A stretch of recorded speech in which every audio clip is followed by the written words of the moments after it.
नागपुरातल्या MIDC पोलिसांनी एका वाहन चोराला अटक केली आहे। पोलिसांनी त्याच्याजवळून चोरीच्या 18 दुचाक्या जप्त केल्या आहेत।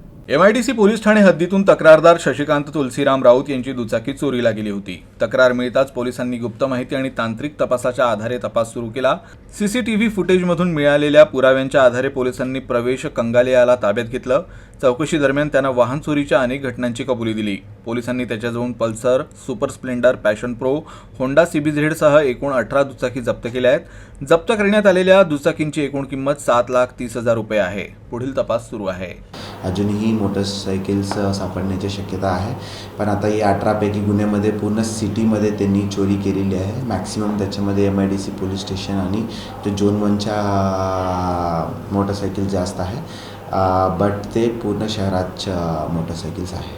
ते त्यांच्या मोडच एकच होता, ते गाडी चोरी करत होता आणि त्याच्यानंतर त्याच्यामध्ये बॅटरी आणि फ्युएल ते काढत होता आणि ते विकत घेत होता आणि ते गाडी कुठेतरी दुसरी ठिकाणी ते लपवून ठेवत होता। तो हेच त्यांचा मोडच होता।